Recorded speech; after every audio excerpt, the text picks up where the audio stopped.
Bonjour et bienvenue sur SDV Sarcelles TV. Notre culte en ligne commencera d'ici 15 minutes. Nous vous encourageons également à participer à nos réunions à l'église évangélique Source de Vie de Sarcelles, au 24 rue Marius Delpech, 95 200 Sarcelles. Vous pouvez retrouver les informations sous la vidéo. Nous vous invitons maintenant à vous préparer pour ce culte en ligne. Installez-vous et faites vos réglages de son et d'image.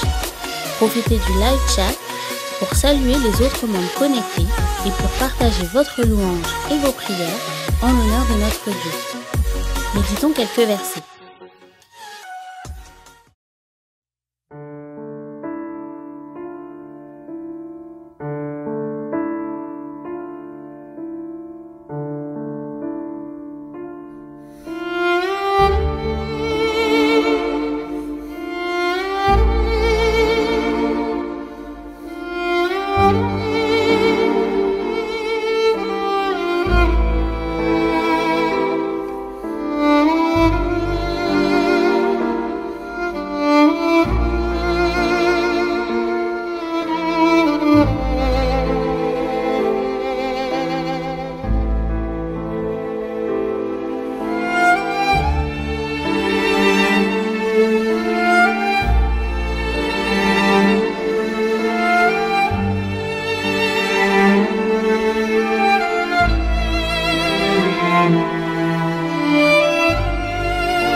Notre culte en ligne commencera dans 10 minutes. Préparons nos cœurs pour lui donner toute la gloire. Unissons-nous dans la prière et dans l'échange fraternel grâce au live chat. Nous avons hâte de vivre ensemble des moments précieux dans la présence de notre Dieu.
Encore 5 minutes et notre culte en ligne commencera.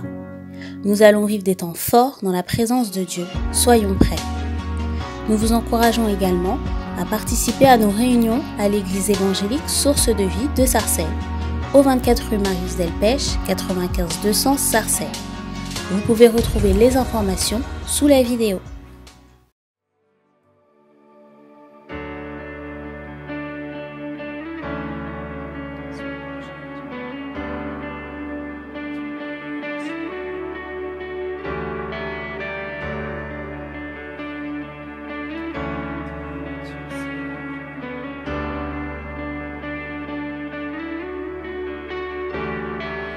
Gloire à ton nom, gloire à ton merveilleux nom, Jésus.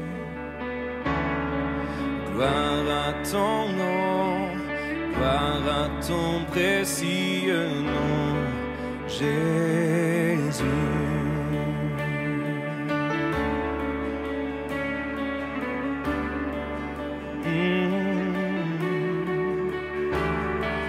Gloire à ton nom, gloire à ton merveilleux nom, Jésus. Gloire à ton nom, gloire à ton précieux nom, Jésus. Il me donne force et courage, il me donne amour et paix, il me donne la puissance et autorité.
Tu es toujours là, Seigneur.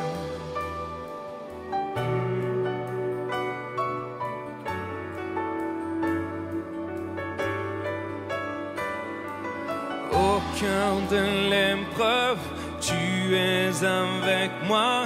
Je m'attache à ton nom. Et en plein désert, tu restes avec moi. Rien n'est plus fort que ton nom. Au cœur de l'épreuve, tu es avec moi. Je m'attache à ton nom. Et en plein désert, rien n'est plus fort que ton nom. Tu me donnes force et courage, tu me donnes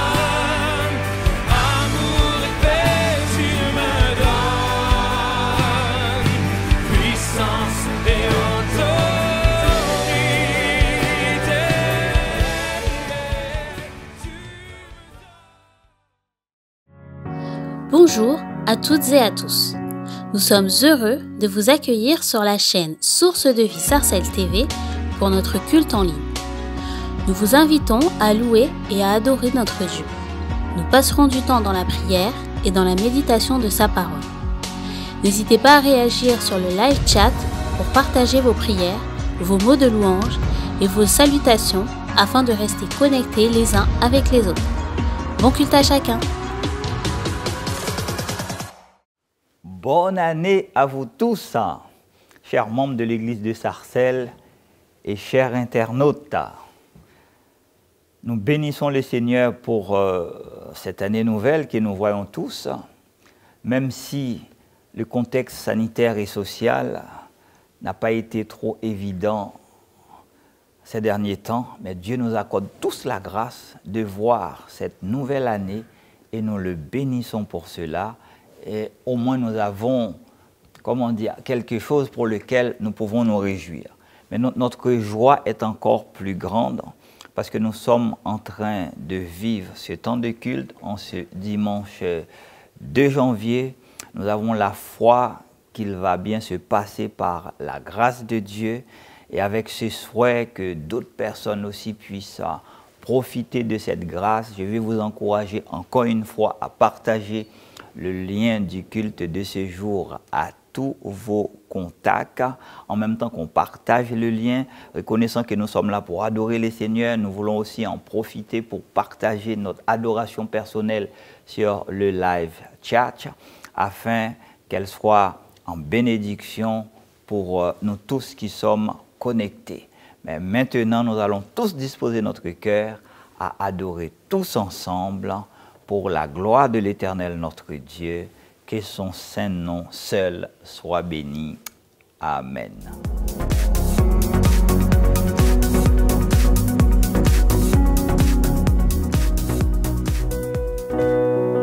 Bonne année 2022, peuple de Dieu. Quelle grâce de nous retrouver dans cette nouvelle année. Après une année 2021, le Seigneur nous fait grâce. Notre bon berger nous fait grâce de nous retrouver en 2022. Est-ce que tu peux le célébrer? Est-ce que tu peux l'acclamer? Il est merveilleux, notre Seigneur. Et nous voulons déclarer en ce début d'année que notre Dieu est notre berger. Nous ne manquerons de rien. Tu ne manqueras de rien. Tu ne manqueras pas de paix. Tu ne manqueras pas de joie. Tu ne manqueras pas de sécurité. Tu ne manqueras pas de projet. Tu ne manqueras pas d'inspiration. Tu ne manqueras de rien. Parce que l'Éternel est ton berger. Il prend soin de toi. Même dans la vallée de l'ombre de la mort, le Seigneur te conduit. Allez, acclame ton Dieu et réjouis-toi avec nous encore. Ce moment est vraiment béni. Alléluia.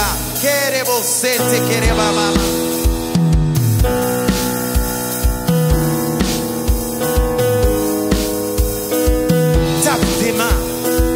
Réjouis-toi. Pousse un cri de joie dans la présence de ton Dieu.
m'accompagneront devant sa face, dans sa présence. tellement de joie, tellement de joie.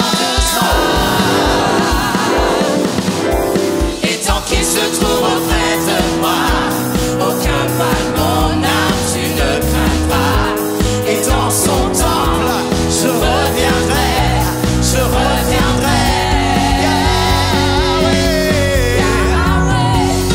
Yahweh, tu fais briller sur moi ton soleil.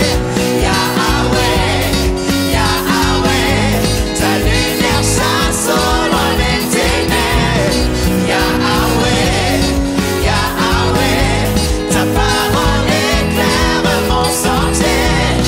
Yahweh,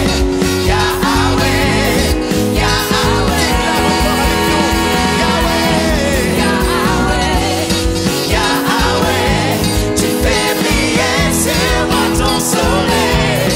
Yahweh, ta lumière chasse au loin les ténèbres. Yahweh, ta parole éclaire mon sentier.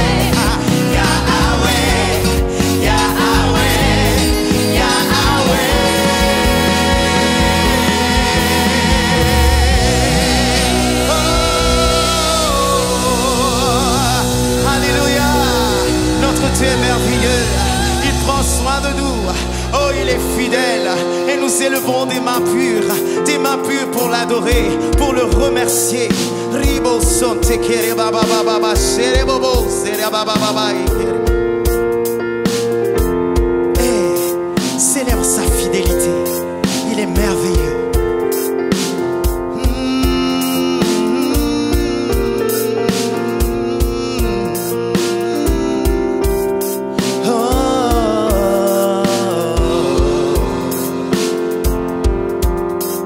Tu es tellement fidèle, Tu es tellement fidèle. tellement Tu fidèle. es tellement Tu es tout fidèle. puissant, tu ne changes pas, oh Dieu. Tu es tellement Tu fidèle, es tellement tu es fidèle. tellement Tu fidèle. es tellement Tu es tout fidèle. puissant, tu ne changes pas, oh Dieu. Hey! Vérité sont tes promesses. Vérité sont tes promesses. Vérité sont tes Vérité sont tes promesses. Tu es tout promesses. puissant, tu ne changes pas, oh Dieu. Nous élevons des mains pures pour louer le Dieu très saint, qui était, qui sera. Nous élevons Des mains pures pour louer pour louer le Dieu très saint. qui était, qui sera. Qui était, qui sera. Majestueux dans ta Majestueux dans ta grâce. majestueux dans ta grâce. Majestueux dans ta Mais tout grâce. puissant, tu ne changes pas, oh Dieu. Est-ce que tu peux le déclarer encore avec nous? Majestueux, majestueux dans ta grâce. Majestueux dans ta grâce. Majestueux dans ta grâce. Majestueux dans ta Mais tout grâce. puissant, tu ne changes pas, oh Dieu. Nous élevons Des mains pures pour louer le Dieu très saint, qui était et qui sera. Nous élevons des mains pures pour louer le Dieu très saint. qui était et qui sera.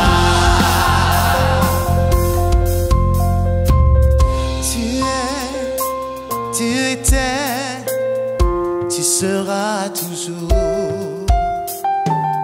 Tu es Papa Yahweh, tu étais, tu seras toujours. Tu es étais, tu seras toujours fidèle. Tu seras, tu étais, tu as été, tu seras toujours. tu es, tu étais, tu seras toujours. en 2022.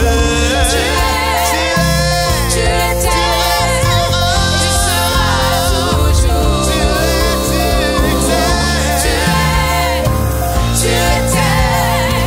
Tu seras toujours. Le Dieu de l'impossible. Tu étais, tu seras toujours. Ce Dieu fidèle. Tu étais, tu seras toujours. Le roi des rois. Tu étais, tu seras toujours. Déclare-le, tu étais, tu seras toujours. Tu seras toujours mon Dieu. Tu seras toujours fidèle. Tu seras toujours amour. Tu ne changes pas, Seigneur. Tu n'as jamais changé. Et ça ne commencera pas maintenant, Seigneur. Nous pouvons avoir confiance en toi. Nous pouvons avoir totalement confiance en toi. Tu ne changes pas, tu ne changes pas. Déclare, tu ne changes pas, Tu ne changes pas. Tu ne changes pas. Tu ne changes pas. Tu ne changes pas. Tu ne changes pas. Tu ne changes pas. Tu ne changes Le rocher pas. des âges, l'ancien des jours, c'est toi. Tu ne changes pas. Tu ne changes pas. Tu ne changes pas. Papa. Tu ne changes pas. Tu ne changes pas. Tu restes le même qu'hier, aujourd'hui, demain, éternellement. Tu ne changes pas. Tu ne changes pas. Je peux compter sur toi, Jésus. Tu ne changes pas. C'est pour ça que nous avons confiance en toi et que nous nous abandonnons totalement. Jésus.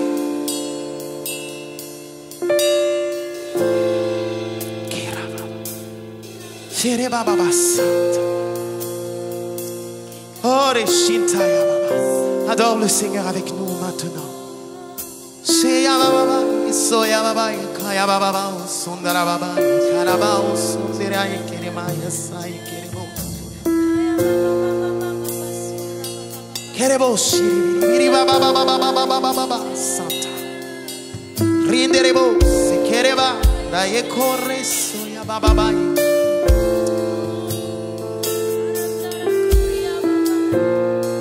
Oh Seigneur, si nous vivons,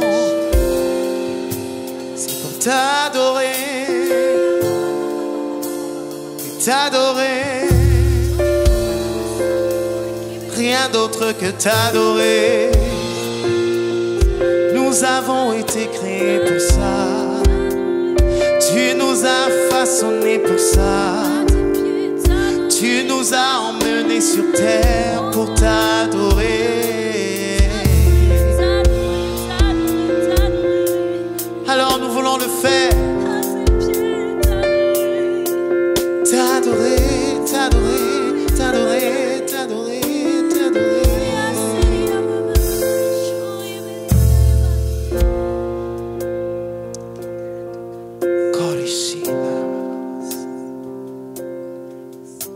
Qu'un chant nouveau s'élève de ton cœur. Laisse-toi visiter par le Seigneur. Laisse-toi toucher. Laisse-toi transformer. Laisse-toi, oh, pénétrer par le Seigneur. Brise ton parfum d'albâtre à ses pieds. Laisse ton parfum s'élever. Oh, oh,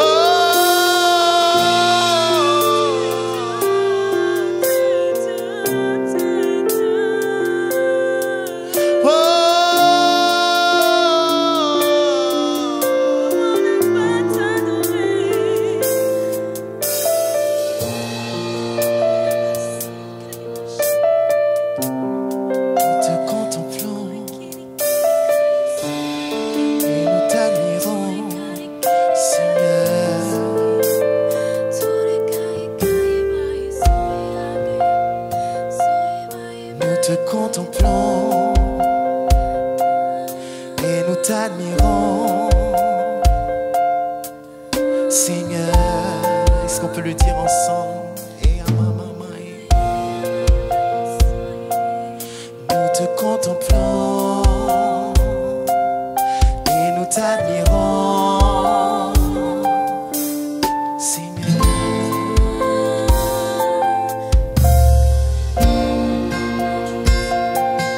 nous te contemplons et nous t'admirons.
Est l'éternel des armées.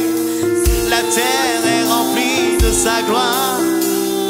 Les cieux proclament la gloire de celui qui nous a relevés.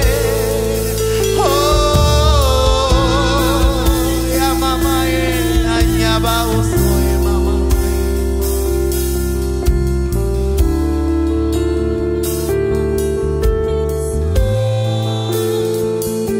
mama.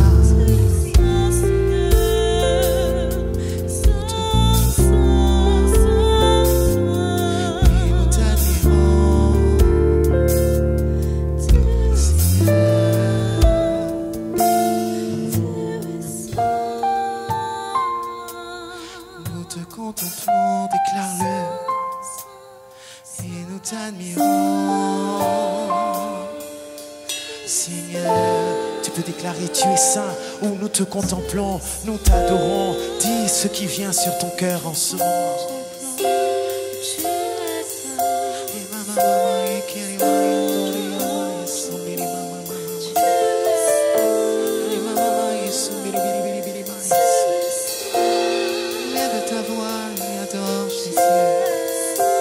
Contemple le bon berger, le ressuscité, le rédempteur, le sauveur des hommes et de ton âme.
nous t'admirons, Seigneur.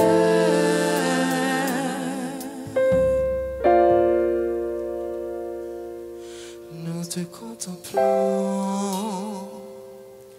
et nous t'admirons, Seigneur.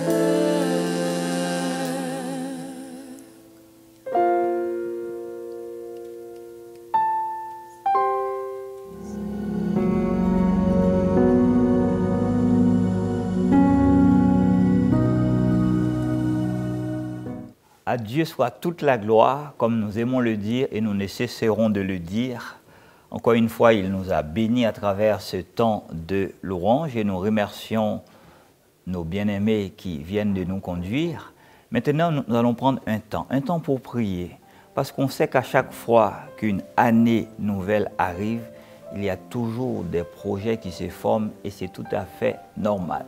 On va se rappeler de cette parole de Jésus qui a dit dans Jean 15, verset 5, que sans lui, nous ne pouvons rien faire. Et nous aimons aussi cette parole du livre des Proverbes. C'est dans Proverbe 16, verset 9, il est dit « Le cœur de l'homme médite sa voie, mais c'est l'Éternel qui dirige ses pas. » On va prier pour recommander notre vie, tous nos projets à la grâce de Dieu pour cette nouvelle année, parce que nous savons que sans lui, nous ne pouvons rien faire, parce que lui aussi nous encourage à frapper, à demander, et il nous promet de nous répondre. Prions tous ensemble pour recommander notre vie, tous les aspects de notre vie à la grâce de Dieu. Seigneur, nous voulons vraiment te bénir. Merci encore pour cette année nouvelle que tu nous accordes, Papa, la grâce de voir. Seigneur, beaucoup parmi nous ont formé des projets, mais reconnaissant que sans ta grâce, nous ne pouvons rien faire. Nous voulons tous les recommander, Papa, à ta grâce. Mais avant tout, je prie afin que, Seigneur, tous tes enfants puissent avoir une excellente santé.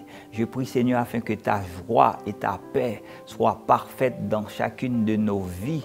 Au nom de Jésus-Christ, je prie afin que, Seigneur, seuls tes projets de paix et de bonheur se réalisent pour nous et nous révoquons maintenant tous les plans de l'ennemi de notre âme visant à nous nuire d'une façon quelconque. Je veux te recommander, Seigneur, tous ceux et toutes celles qui font des études, afin que ta sagesse et ton intelligence soient leur partage au nom de Jésus-Christ et qu'ils réussissent tout avec succès tout au long de cette année pour la gloire de ton Saint-Nom. Merci de bénir tous ceux qui travaillent, tous ceux, Seigneur, qui ont des projets de mariage, des projets de voyage ou tout autre projet. Nous comptons, Papa, sur toi pour les accompagner. Nous comptons sur toi pour les éclairer. Nous comptons sur toi pour les conduire. Nous comptons, Papa, sur toi afin que, Seigneur, leur joie soit parfaite et que tout au long de cette année, dans tous les domaines de notre vie, voyant tes puissantes mains à l'œuvre, que nous ayons, Seigneur, d'abondants sujets de reconnaissance afin de te rendre grâce, Papa, pour tout. Béni sois-tu, parce que nous avons la foi que tu nous accompagneras, la foi que tu veilleras sur toutes les bonnes paroles que toi-même, Seigneur, tu as proclamées sur notre vie afin de les accomplir. Nous voulons surtout aussi, Seigneur, parfaire notre relation avec toi. Si mon frère ou ma sœur, l'année dernière, avait eu du mal à prier, du mal à méditer ta parole, du mal, Seigneur, à vivre dans la sainteté, du mal à se consacrer à toi, du mal à aller à l'église, que tout soit nouveau cette année au nom de Jésus-Christ. Merci parce que tu l'as déjà fait et nous le croyons, Seigneur, parce que, Seigneur, tu n'es pas un homme pour mentir. Tu nous as dit de chercher, nous sommes en train de le faire. Nous sommes en train de frapper, nous sommes en train de te demander. Merci, Père, parce que tu veilleras sur ta parole pour pouvoir l'honorer. C'est au nom de Jésus-Christ, notre Sauveur, notre Seigneur et notre Dieu, que nous avons tous ainsi prié. Amen. Que Dieu soit loué, bien-aimé. Que Dieu soit loué. Il connaît nos projets, lui-même a formé sur notre vie des projets de paix et de bonheur. Ce sont ces projets-là qui s'accompliront. Et même si l'ennemi essaye de te donner l'impression que les choses ne vont pas, garde ton regard fixé sur Jésus-Christ parce que ce qu'il a dit s'accomplira. À lui seul soit la gloire. Nous allons maintenant disposer notre cœur pour écouter sa parole. Que Dieu bénisse son serviteur et que Dieu bénisse chacun de nous. Amen.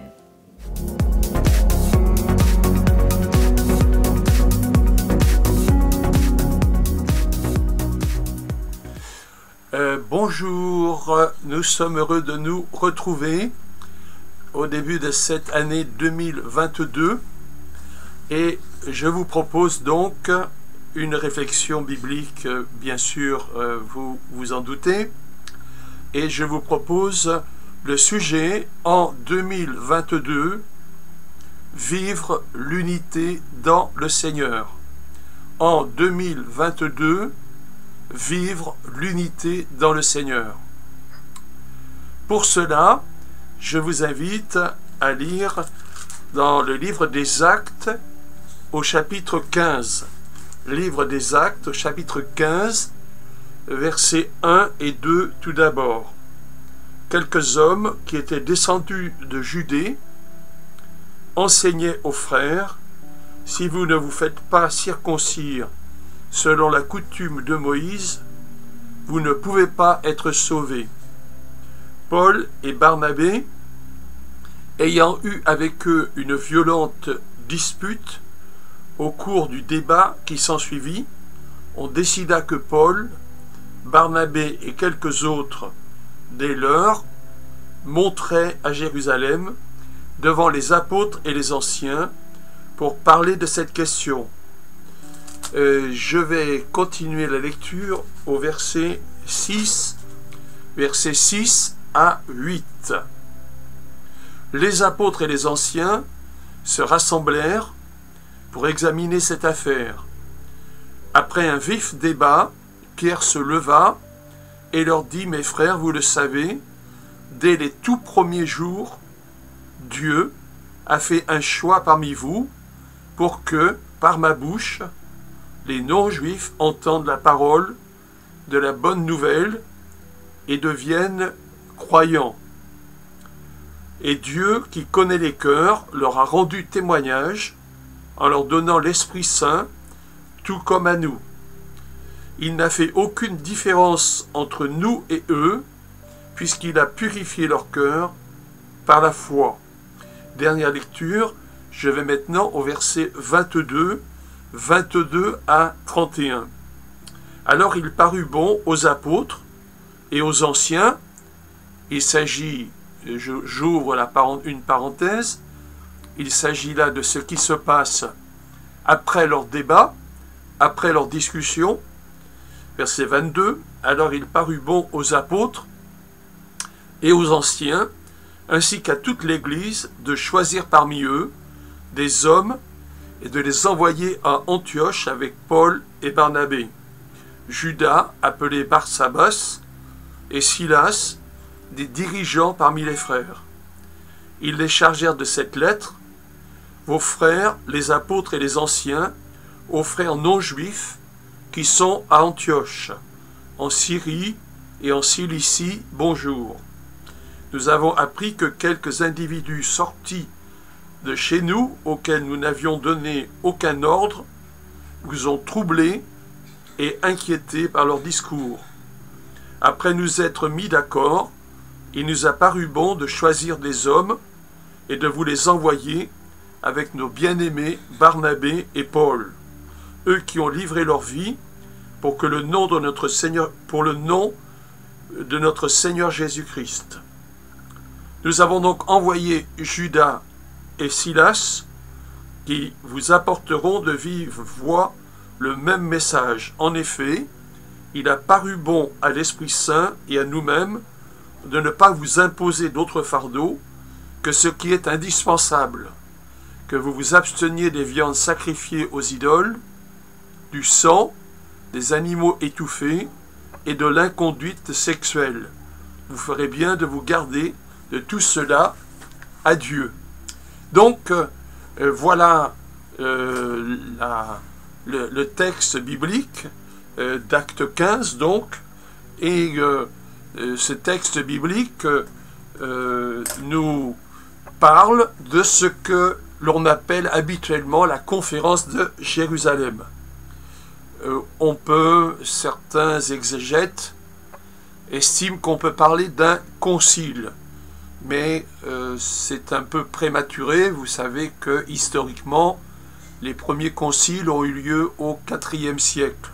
Concile de Nicée, par exemple, 325. Il n'empêche que l'on peut dire qu'Acte 15 établit le principe d'un rassemblement de tous les représentants des églises existant à une époque donnée afin de régler un problème important. Donc, vous l'avez compris, je pense, un grave problème apparaît dans l'église naissante, dans l'église des Actes des Apôtres. Et ce grave problème, c'est: que devons-nous faire en tant que chrétiens, et en tant que chrétiens pour les uns d'origine païenne, que devons-nous faire en rapport avec les règles alimentaires de l'Ancien Testament, en ce qui concerne le respect du sabbat, en ce qui concerne le fait d'être circoncis. Et certains, nous l'avons vu dans la lecture, étaient tout à fait catégoriques. Il s'agissait pour chacun, d'origine juive ou d'origine païenne, on va dire, de respecter tout l'Ancien Testament. Vous avez certainement remarqué des mots assez forts. Un vif débat a donc eu lieu. Je vais insister tout à l'heure là-dessus.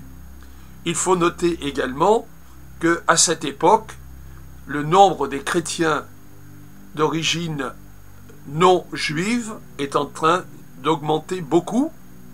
Et il faut noter également que pour des juifs pharisiens, par exemple, devenir chrétien n'était pas si compliqué en réalité, puisqu'il s'agissait de garder tout l'Ancien Testament, et il s'agissait de croire en Jésus, qui était la réalisation des sacrifices de l'Ancien Testament. Donc, certains de ce groupe pharisien pouvaient se dire, bien, on devient chrétien, comme nous sommes pharisiens, mais en plus, nous croyons en Jésus. Donc, ça, c'était leur expérience. Et donc, ils sont partis de Jérusalem, vous l'avez compris, à Antioche, Antioche de Syrie, il faut être clair. Donc, voilà, là où se trouvait une des premières églises importantes, dans laquelle il y avait beaucoup de chrétiens d'origine païenne. Vous avez vu, nous avons vu que Paul et Barnabé comme on dit, Paul et Barnabé ne sont pas du tout d'accord avec cela. Effectivement, Paul a à cœur d'évangéliser et d'évangéliser les non-juifs. Dieu va lui donner ce ministère-là. Et donc, Paul, qui, on pourrait le dire, est à la croisée des différentes cultures de l'époque. Il est citoyen romain. Il est né à Tarse, donc dans une ville qui avait des dimensions, on pourrait dire, universitaires, et en tout cas dans le monde gréco-romain. Et Paul était évidemment juif et formé au pied de Gamaliel II, que l'histoire connaît très bien, donc un rabbi très célèbre et très bien connu. Donc l'expérience de Paul est tout à fait différente, et Paul comprend que le fait de discuter sur ces questions de règles cérémonielles, on va dire, mettait en péril l'unité des chrétiens de l'époque et d'une certaine manière l'avenir des églises chrétiennes. C'est la raison pour laquelle Acte 15 m'intéresse aujourd'hui, je vais être amené à dire que Dieu considère, au travers de la parole de Dieu, Dieu considère que l'unité des croyants en Jésus est une réalité importante et que nous ne pouvons pas dire simplement je crois à la Bible, je suis dans un groupe un peu sectaire, disons le mot, sectaire, mais c'est pas grave. Je pense que la Bible est opposée à la mentalité sectaire. Je reviendrai là-dessus tout à l'heure. Donc, une vive opposition.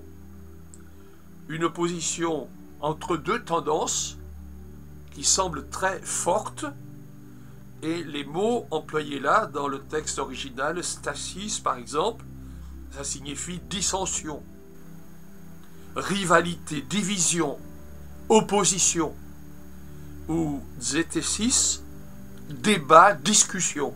Bref, on est face à un débat, une discussion qui semble assez véhémente, d'après le texte biblique.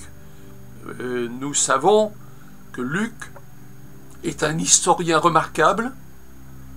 Les découvertes archéologiques nous ont montré combien Luc est un historien de très grande qualité, et ces très grandes qualités se manifestent ici dans le fait qu'il ne cache pas du tout, il est tout à fait clair, il y a une opposition, et une opposition assez importante, avec des gens apparemment très convaincus. Les chrétiens d'origine païenne doivent respecter toute la Bible et toutes les règles alimentaires, cérémonielles de l'Ancien Testament. Paul a déjà eu l'occasion d'intervenir dans ce domaine, et on peut se reporter, je vous laisse vous reporter à l'Épître aux Galates au chapitre 2 au verset 11, où il est question d'une discussion assez énergique, là encore, entre Paul et Pierre lui-même. Et Pierre ne sait pas trop comment se comporter dans ce domaine. L'Épître aux Galates évoque une situation où Pierre est en train de manger avec des chrétiens païens convertis, donc des chrétiens, mais qui étaient d'origine non juive. Mais voilà que des chrétiens d'origine juive arrivent à Antioche, et Pierre ne sait plus trop quoi faire. Il s'éloigne des chrétiens d'origine païenne, et Paul lui reproche catégoriquement et publiquement d'avoir fait cela, en supposant que ces chrétiens d'origine païenne, comme je l'ai dit, étaient dans une situation à laquelle Pierre n'a pas trop envie de s'associer. Et Paul lui reproche énergiquement. J'ai mis sur mes notes: si la faute de Pierre était demeurée cachée et non sanctionnée, on pourrait dire, elle aurait été nuisible pour l'Église. Donc, il y a une telle opposition, et pour régler le problème, alors, nous l'avons vu, que Paul, Barnabas, vont aller à Jérusalem, et qu'on a la fameuse réunion, concile avant l'heure, on pourrait dire, qui va examiner cette question. Et ils vont arriver à une décision importante, et j'aime beaucoup ce qu'un commentateur a écrit quand il dit: ils sont arrivés à ce moment grand, saint et merveilleux, où cette assemblée de croyants chrétiens d'opinions différentes après avoir discuté sur les grands principes, a été capable de dire « Il a paru bon au Saint-Esprit et à nous ». Sous-entendu, Dieu, par son Saint-Esprit, a fait en sorte que nous arrivions tous à une conclusion qui nous permette de vivre dans l'unité notre vie chrétienne, que nous soyons d'origine juive ou que nous soyons d'origine païenne. C'est intéressant de voir, mais je vous laisse le faire parce que je ne veux pas trop entrer dans les détails, comment les choses ont été réglées. Elles ont été réglées en tout cas par les apôtres. Dans une église locale, il y a des responsables locaux, mais à l'époque, au-dessus de l'église locale, il y a des apôtres. Et ces apôtres interviennent. Pierre, par exemple, est intervenu. Et Pierre a mis en avant le fait que Dieu l'a conduit à aller chez Corneille à l'époque, quelques 10 ans auparavant, et que donc Dieu a conduit les choses pour que l'évangile soit vraiment annoncé au fameux Corneille, donc ce militaire romain qui était à Césarée-Maritime. Jacques, le frère de Jésus, qui était un des responsables principaux à Jérusalem, est intervenu également en montrant que les Écritures sont en accord avec l'expérience de l'Esprit, l'expérience de Pierre en particulier, et donc que tout allait dans ce sens de trouver, comme on dit, un modus vivendi, une manière de vivre ensemble entre chrétiens d'origine juive et chrétiens d'origine païenne. Donc ils sont arrivés à cette situation d'unanimité. Dieu aime l'unité des vrais chrétiens. Et Dieu aime que cette unité soit visible. En vous disant cela, je n'oublie pas que beaucoup d'églises protestantes ne sont pas très, comment dire, n'ont pas un témoignage totalement lumineux dans ce domaine. C'est bien pour cela que j'en parle. Une unité fondamentale qui s'exprime à la fin du débat montre que ceux qui s'opposaient à la pensée de Paul ne sont pas charnels mais spirituels. Je veux dire que tout le monde est venu, et c'est très important pour garder l'idée de l'unité, tout le monde est venu non pas pour dire je vais défendre mes convictions, mais tout le monde est venu avec l'idée Seigneur, par ton esprit, montre-nous quelle est ta pensée. Et c'est pour cela qu'à la fin, ils vont écrire « Il a semblé bon au Saint-Esprit et à nous ». Et ils sont arrivés à ce que j'ai appelé ce fameux modus vivendi, c'est-à-dire les chrétiens d'origine païenne n'ont pas à respecter toutes les règles cérémonielles de l'Ancien Testament, qui étaient comme des symboles, des annonces de ce que Jésus allait faire, mais quelques règles leur étaient quand même demandées. Il leur était demandé de respecter ces quelques règles pour pouvoir vivre et prendre la Sainte Seine avec les chrétiens d'origine juive sans trop les choquer, par exemple en consommant du sang, ce qui était quelque chose de scandaleux pour des gens d'origine juive. Donc, Dieu aime l'unité et la Bible est contre un esprit sectaire. En rapport avec cela, j'aimerais prendre un exemple de secte. On parle parfois de secte, mais il y a un exemple particulièrement célèbre qui mérite d'être mentionné, qui a été un traumatisme à l'échelle mondiale. C'est l'histoire de ce qu'on a appelé le temple le temple de Jim Jones.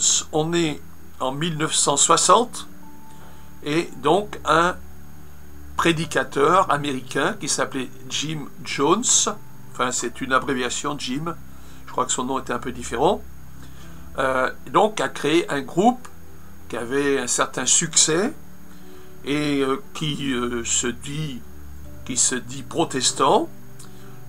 Il établit des églises, ce prédicateur assez talentueux, on va dire, établit des églises à Indianapolis, à San Francisco, à Los Angeles, et le groupe acquiert alors une belle réputation.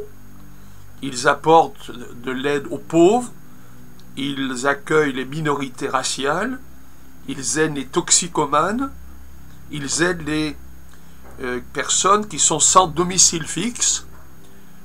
Nous avons maintenant une diapositive où nous voyons ce prédicateur entouré d'enfants, de jeunes dont il s'occupe. Sur la diapositive suivante, c'est un peu moins positif. On voit des gens qui ont à cœur simplement de le toucher, comme si c'était, je ne sais pas, un être quasi divin. Et donc, voilà comment prend naissance et se développe ce groupe qui apparemment est un groupe évangélique, au départ en tout cas, qu'on appelle donc le temple du peuple, le temple du peuple. Jones parle d'une sorte de socialisme apostolique et il attire les sympathies de beaucoup de personnalités de l'époque, même de gens qui sont à un niveau assez élevé. Je vais parler tout à l'heure, par exemple, de l'épouse de Jimmy Carter, le président de la République, le président des États-Unis de l'époque.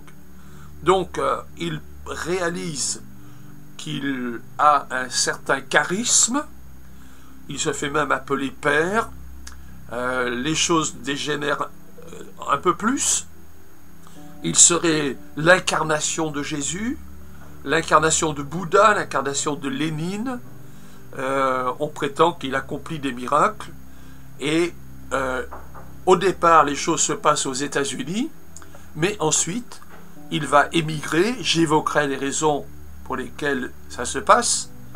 Il va émigrer en Amérique du Sud, au Guyana. Nous avons maintenant une diapositive qui montre les bâtiments de ce qui a été appelé Johnstown, c'est-à-dire la ville du prédicateur Jones. Déjà, il met son nom en avant, ce n'est pas un très bon signe. Il est relativement respecté. J'ai dit que la femme de Jimmy Carter est impressionnée par le charisme et les choses apparemment recommandables que ce prédicateur organise, et en particulier le fait qu'il n'y a pas de ségrégation raciale là. Donc, c'est en 1977 qu'il déménage donc au Guyana, et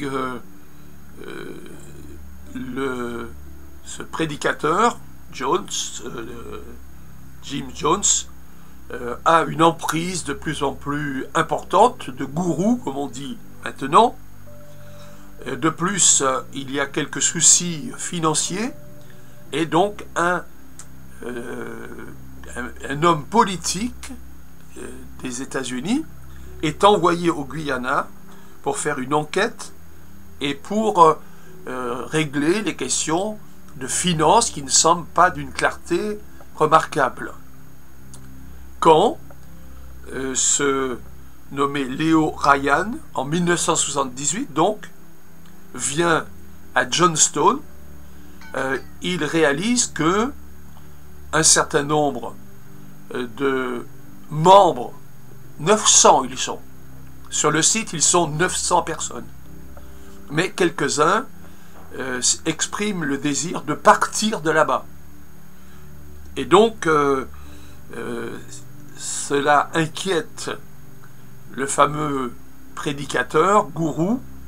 J'ai mis une autre diapositive où on le voit avec un visage moins, comment dire, moins sympathique. On a un petit peu l'impression d'un regard un peu fou. Ça va être encore bien plus après. Et donc, le 18 novembre en 1978, le 18 novembre, une quinzaine de personnes envisagent de partir. Et donc, ils sont transportés jusqu'à la piste qui se trouve à quelques kilomètres pour que l'avion puisse décoller. Mais là, les responsables, les fidèles de Jones, qui sont armés, tirent sur l'homme politique américain, le tue et tue quelques personnes. La nouvelle arrive dans la fameuse communauté de Johnstown et on est en possession de ce qu'on a appelé la cassette de la mort qui a duré 44 minutes. C'est-à-dire que on a enregistré, on a l'enregistrement des dialogues et des échanges qui ont eu lieu à ce moment-là. Un grand bac est préparé avec du Valium, avec du cyanure, et Jones exhorte les membres de sa communauté à passer, on va dire, par un suicide révolutionnaire. Je cite, un suicide révolutionnaire. Quelques-uns disent « faisons une belle journée ». Et beaucoup applaudissent. On est impressionné comment ils sont arrivés à cette emprise incroyable. J'ai mis la diapositive où on voit le visage un peu fou de Jones. Et donc, c'est ce qui se passe. C'est-à-dire que chacun va boire du Valium, du cyanure, et la mort apparaît, la mort vient en quelques minutes, 5 minutes. Jones exhorte en disant « donnez votre vie, la mort est préférable maintenant, etc. » 300 enfants meurent et Jones est retrouvé assis sur une chaise avec une balle dans la tête, avec un pistolet à côté de lui. Et 408 membres sont ensuite enterrés dans une fosse commune parce que leur famille aux États-Unis avait tellement honte de la situation qu'ils ne sont même pas venus demander les corps des membres de leur famille. Sur la diapositive que vous voyez maintenant, on a une photo aérienne sur laquelle on voit donc un bâtiment et des corps étendus. Les 900 morts sont étendus là à la suite de cet événement et on a une vue ensuite plus rapprochée.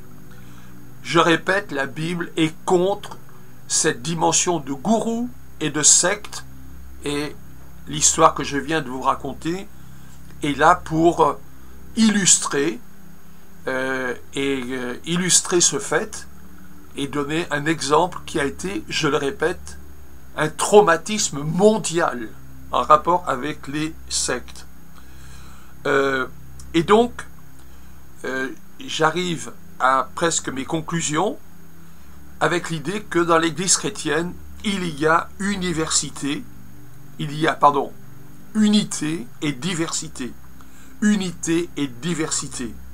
Et donc que la parole de Dieu nous invite à appliquer les leçons que nous venons de tirer d'Acte 15 en particulier, mais la citation de Galates 3, 28 est très intéressante et en rapport avec cela qui dit « Il n'y a plus ni juif, ni grec, il n'y a plus ni esclave, ni libre, il n'y a plus ni homme, ni femme, car vous tous, vous êtes un en Christ Jésus. » Donc, une unité telle que toutes les questions de niveau social, toutes les questions de couleur de peau, de pauvres ou de riches, deviennent sans importance. Effectivement, à l'époque, imaginez des esclaves et des gens libres qui se retrouvent dans la même église locale. C'était révolutionnaire. On n'avait pas l'habitude, maîtres et esclaves, de partager la Sainte Seine. Hommes et femmes non plus, d'ailleurs. J'avance. Donc, Paul affirme une unité à vivre dans la diversité. Nous sommes à une époque où on parle beaucoup de ces dimensions de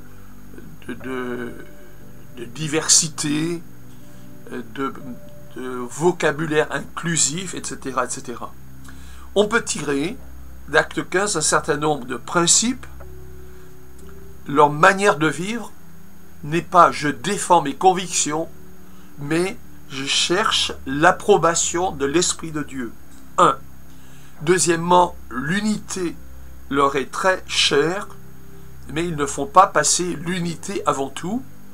Ils cherchent également, comme on pourrait dire, la vérité, et la vérité qui va être discernée surtout en relation et avec l'intervention de leurs leaders spirituels que sont les apôtres. Et l'Église à l'époque a une organisation certes souple, mais une organisation qui permet de se retrouver, d'être unis dans le Seigneur, comme je l'ai dit dans mon introduction.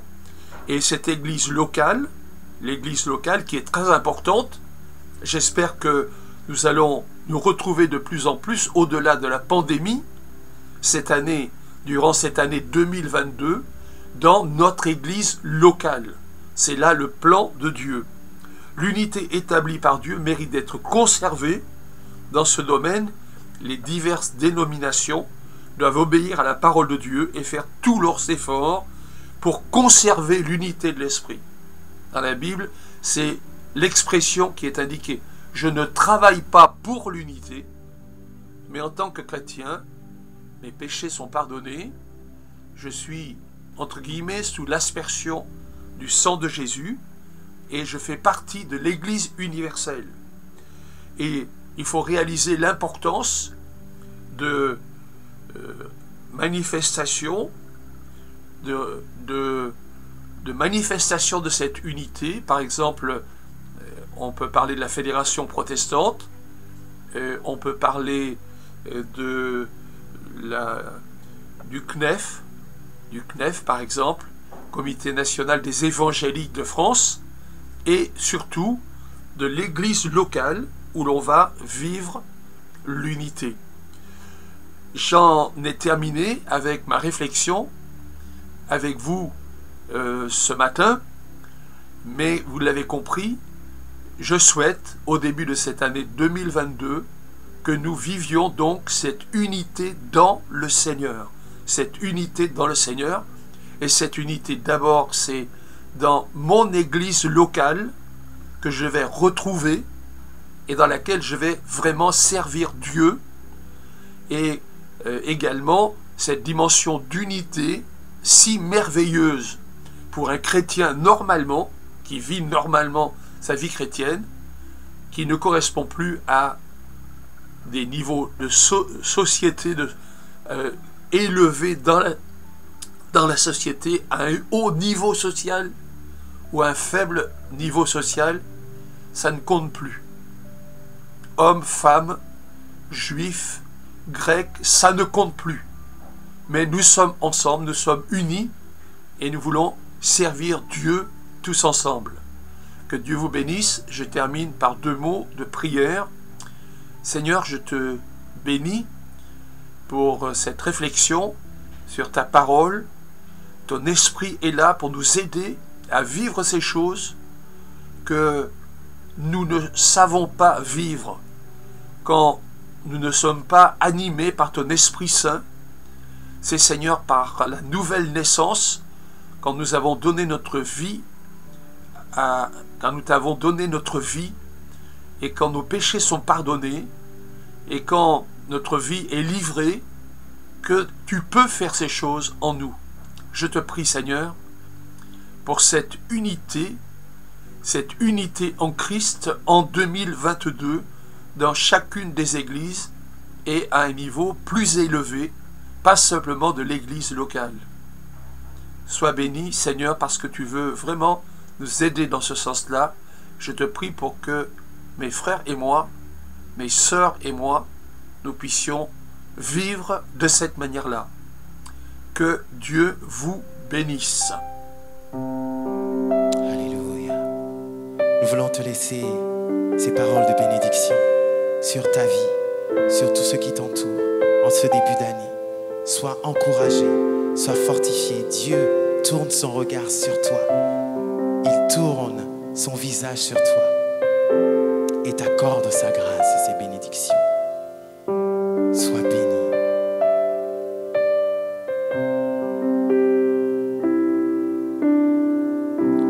Dieu te bénit et te garde. Il rayonne sur toi, t'accorde sa grâce. Ton Dieu se tourne vers toi, te donne la paix. Ensemble. Dieu te bénit et te garde. Il rayonne sur toi, t'accorde sa grâce. Ton Dieu se tourne vers toi, te donne la paix.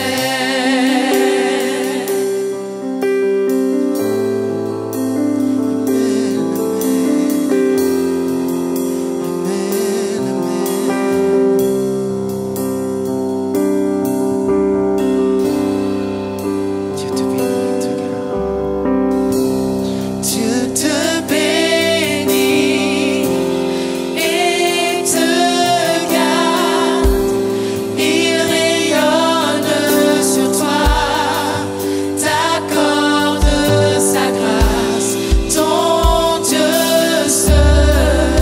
tourne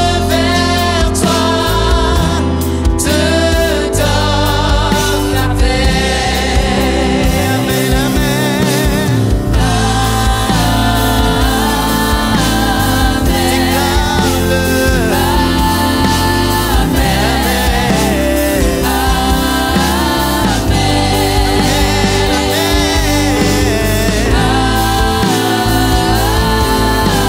Ainsi soit-il dans ta vie, au nom de Jésus.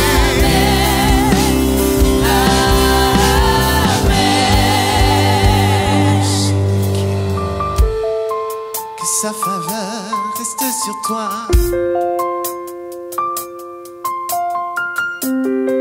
Que son regard ne se détourne pas de toi. Que ta famille, tes enfants, les enfants de leurs enfants soient bénis en Christ. Sois béni en Christ. Que sa faveur reste sur toi pour plus de 1000 générations, sur ta famille et tes enfants et les enfants de leurs enfants. Que sa faveur reste sur toi pour plus de 1000 générations, sur ta famille et tes enfants et les enfants de leurs enfants. Que sa faveur reste sur toi pour plus de 1000 générations, sur ta famille et tes enfants et les enfants de leurs enfants. Que sa présence t'environne là avec toi, à tes côtés, qu'il t'inonde et t'entoure. Il est pour toi, il est dès le matin, jusqu'au coucher, à chaque pas, veillant sur toi, dans les larmes et dans la joie. Il est pour toi, il est pour toi, dès le matin, jusqu'au coucher, à chaque pas, veillant sur toi, dans les larmes et dans la joie.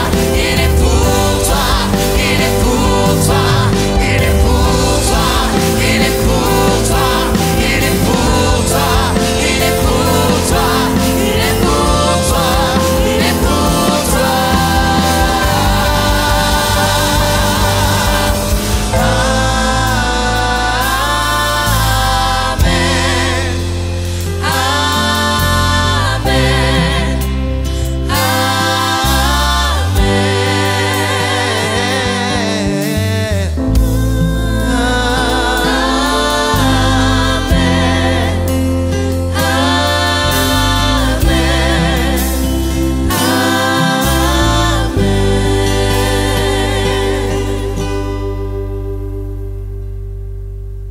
Que le Seigneur te garde, qu'il te bénisse et te fasse grâce.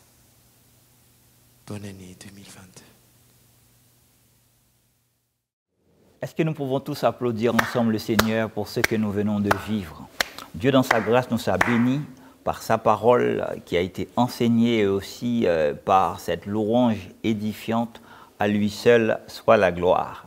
Nous arrivons à la fin de notre culte. On aimerait bien qu'il perdure, parce que ce n'est pas toujours évident de se quitter dans de telles circonstances.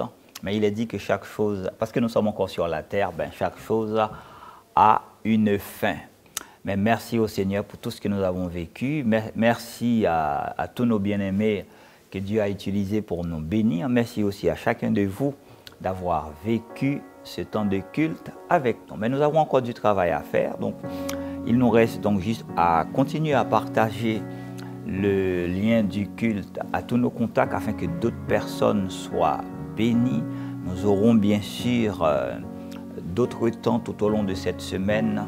Si vous n'êtes pas encore abonné à notre chaîne, nous vous encourageons à le faire maintenant, SDV Sarcelles TV, afin que vous puissiez recevoir les notifications pour être informé de nos programmes. Juste avant de nous quitter, on va écouter les annonces, mais encore une fois, je veux souhaiter à nouveau à tous une excellente année 2022. Que les grâces bénies de Dieu nous accompagnent tous en tout. Et je vous dis à très bientôt par la grâce. C'est ainsi que notre culte en ligne se termine. Nous sommes très heureux de vous compter parmi nos participants. Nous vous rappelons que vous pouvez participer à nos réunions à l'église évangélique Source de Vie de Sarcelles, au 24 rue Marius Delpech 95 200 Sarcelles. Vous pouvez continuer de soutenir l'œuvre financièrement de plusieurs façons. Par virement bancaire, par chèque ou par carte bancaire et prélèvement avec la plateforme DonorBox qui est sécurisée et facile d'utilisation. Merci d'avance pour votre aide et votre générosité et merci à tous ceux qui ont déjà fait des dons par ces différents types de paiements. Retrouvez toutes les informations sur les réunions et sur les paiements dans la description sous la vidéo. N'hésitez pas à liker et à partager la vidéo autour de vous, à vous abonner à la chaîne et à laisser des commentaires sous la vidéo. Que Dieu vous garde sous ses ailes. Nous nous retrouvons la semaine prochaine dès 9h45 pour notre culte en ligne.